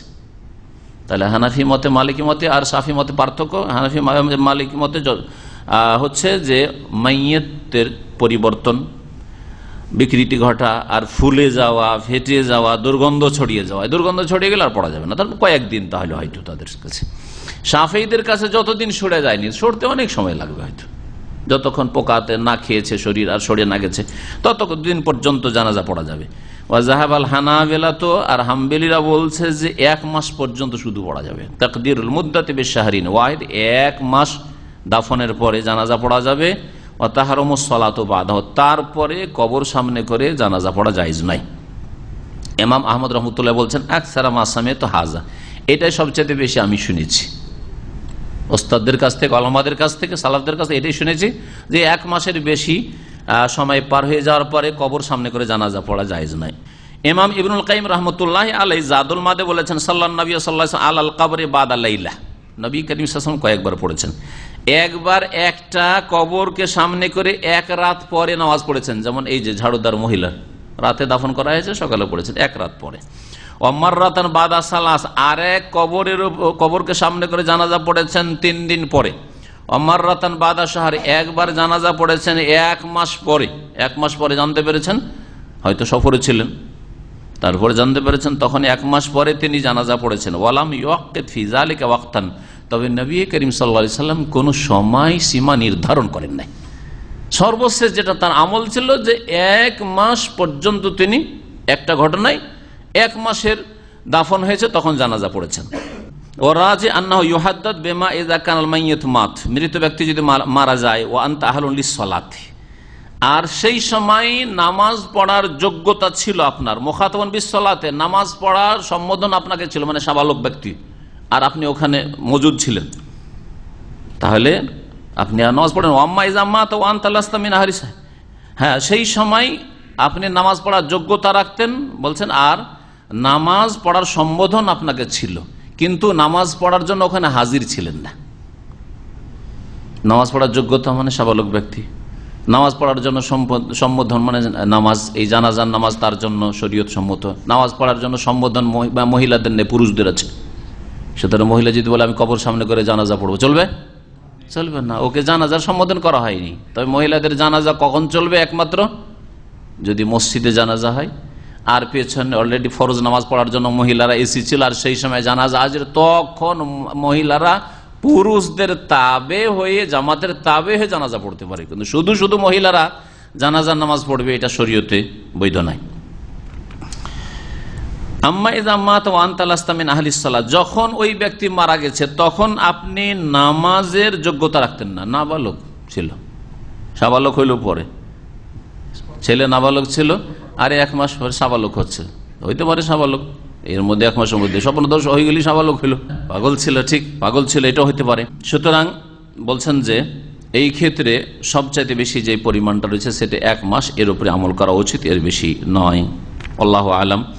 এখানে আমাদের আজকের দর্শ শেষ করছি এই দুটো বিষয় দিয়ে। আর এরপরে নতুন একটা বিষয় শুরু হবে, সেটা হচ্ছে যে কোনো ব্যক্তি মারা গেলে তার ইন্তেকালের ঘোষণা করা, আর তার ধরনটা কেমন হবে জানানো, ঘোষণা করা জায়েজ কি জায়েজ নয়। আল্লাহু আলাম। সাল্লাল্লাহু আলা নবিয়িনা মুহাম্মদ ওয়া আলা আলিহি ওয়া সাহবিহি আজমাইন। বালা মুসিবত আসলে আত্মহত্যা করে ফেলবেন, এটা আপনার জ্ঞানী হওয়ার পরিচয় না, মূর্খতার পরিচয়। আপনার কারোর সাথে কলহ বিবাদ হলো, অশান্তি হলো, সেই জন্য আপনি আত্মহত্যা করে নেবেন। এই মহিলারা বেশি করে, স্বামী স্ত্রীতে ঝগড়া হয়েছে বা শ্বশুর শাশুড়ির সাথে ঝগড়া হয়েছে, আত্মহত্যা করে ফেললো, আর নিজে যে জাহান্নামে চলে গেল, এর কি হবে? আরে এই দুনিয়ার সামান্য অশান্তি, কত বড় অশান্তিতে তুমি চিরকালের জন্য চলে গেলে। হতে পারে যে আল্লাহর তকদিরের উপর অসন্তুষ্ট হয়ে তুমি করেছো, তাহলে বড় কুফরি হয়ে যাবে। আত্মহত্যা কখনো কখনো বড় কুফরিতে পরিণত হইতে পারে, যে কথাটি বলা হয়নি। আত্মহত্যা সবসময় কিন্তু ফাঁসে কি নয়, কখনো কখনো কাফের হয়ে যেতে পারে। আমি আল্লাহ কেন এটা আমার ভাগ্যে জুটালো, আমি বরদাস্ত করি না, মানি না, দিয়ে আত্মহত্যা করলো, তাহলে কাফের সে, মুরতাদ। এই জন্য অনেকের মত যে আত্মহত্যাকারীদের জানাজা পড়া যাবে না, তবে তারাও আসল হচ্ছে যে মুসলিম ফাসেক, আর তাদের জন্য শাফাত সুপারিশের প্রয়োজন রয়েছে, দুয়ার প্রয়োজন রয়েছে। এই জন্য সাধারণ লোকেরা জানাজা পড়বে, নেক লোকেরা, ভালো মানুষরা জানাজা পড়বে না, যাতে সতর্ক সাবধানে অন্য লোকেরা। জানাজা দুইবার, একই লোক দুইবার, বিভিন্ন জায়গায় যদি স্থান চেঞ্জ হয় তো ঠিক আছে। হয়তো তার এখানে জানাজা হয়ে গেল, কিন্তু এখানে ওর আত্মীয় স্বজন দাফন করবে না, রিয়াজে গিয়ে বা মক্কায় দাফন করবে, মক্কায় আবার জানাজা পড়লো, কোনো অসুবিধা নেই। গ্রামের বাড়িতে দাফন করবে, কিন্তু শহরে বসবাস করতো, শহরে একটা জানাজা হয়ে গেল, হাসপাতালে মারা গেছে, আর তারপরে গ্রামে নিয়ে গেল, তার জানাজা পড়লো, কোনো দোষের কথা নেই। আর এক লোক একাধিকবার জানাজা পড়তে পারে, জানাজা হচ্ছে দোয়া, সুতরাং সেই দোয়াতে সামিল হতে পারে, কিন্তু নিজে শুধু ইমামতি করে পড়বে না, অন্যরা পড়ছে, যারা পড়েনি তাদের সাথে লেগে যেতে পারে। বারবার করে একজন জানাজা পড়ে ফেলেছে, বারবার কেন পড়বে সে? কিন্তু যদি অন্যরা যারা পড়েনি তাদের সাথে লেগে যায় তো অসুবিধা নেই। যেমন মাইয়াতকে সামনে করে পুরুষ লোক হলে মাথার সামনে দাঁড়াবেন, আর মহিলা হলে মাঝখানে দাঁড়াবেন, আসবে মাসালাগুলি ওই রকমই কবরকে সামনে করে দাঁড়াবেন, যেই কবরটায় জানাজা পড়ে সেই কবরটা, না কবর ওপরে দাঁড়াবেন না, কবর তো এক সাইডে। জন্য যেমনটা বললাম যে ডাকা হাঁকার প্রয়োজন নেই, আপনি সকাল বিকাল 14 বার জিয়ারতে যেতে পারেন, অসুবিধা নেই, আপনি যে কোনো সময় জিয়ারতে যেতে পারেন। তবে সামনে সব মজুদ আছে, জিয়ারতে যাচ্ছেন, ওরাও সাথে হয়ে গেল, একসাথে চলে যান, দোয়া করেন। এই ক্ষেত্রে সম্মিলিত দোয়া আর কোনো প্রমাণ নেই যে একসাথে দোয়া, একজন দোয়া করেন, বাকি সবাই আমিন আমিন বলবেন, এই তরিকা আসলে নেই। এই তরিকা যেমন নামাজের পরেও নেই, তেমন জিয়ারত করতে গিয়েও নেই। এই সব অনেক ভুলগুলি আমাদের দেশে আছে। দোয়া করে সবাই একা একা দোয়া করবেন, হ্যাঁ, হাত উঠিয়ে করতে পারেন, এমনিও দোয়া করতে পারেন, আরবিতে দোয়া করার কোনো প্রয়োজন করেন না। জানাজার যে দোয়াটি আল্লাহ মাগফির হাইয়ানা মাইয়াতানা ওয়া শাহিদানা, তো আপনারও মুখস্থ করা ফরজ একজন মুসলিম হিসেবে, কারণ জানাজা তো পড়বেন আপনি, ওই দোয়াটি পড়বেন আর বাংলায় নিজের ভাষায় দোয়া করবেন। বোঝা গেছে? কবর জিয়ারত মানে আরবি ভাষায় দোয়া করা নয়, কবর জিয়ারত মানে যে কোনো ভাষায় দোয়া করবে না, না সম্মিলিত দোয়া সুন্নত নয়, সুন্নতের খেলাফ। একসাথে আপনি হাত উঠিয়ে আপনি নিজের দোয়া করেন, হাত উঠিয়ে দেন, সাথে আপনি নিজের দোয়া করেন, ওদের সাথে আমিন আমিন না করে নিজের দোয়া করেন। চিরকাল জাহান্নামী, দীর্ঘকাল জাহান্নামী, চিরকাল কাফের মুশরিক শুধু হবে। আর যারা ফাসেক গুনাহগার কিন্তু ইসলাম থেকে খারিজ হয়নি, তারা দীর্ঘকাল জাহান্নামী, কিছুকাল জাহান্নামী, বিভিন্ন আল্লাহর রহমতে শাফাতে বেরোবে ইনশাআল্লাহ। কালো কলব দেওয়া জায়েজ নয়, হারাম, গুনাহ। দাঁড়িয়ে না থাকলে যেমন পড়া যাবে, টাকরা নিচে কাপড় থাকলেও নামাজ পড়া যাবে, এইরকমই যারা কালো কলব দেয় তাদের পিছনে নামাজ পড়া যাবে, তো মুসলিম। ছোট শিরকে সমস্ত আমল নষ্ট হয় না, বেদাতের মত ওই আমলটা নষ্ট হয়, যেটাতে এটা নামাজ পড়লো কিন্তু লোক দেখানোর নিয়ত চলে আসলো, ওই আমলটা নষ্ট হইল।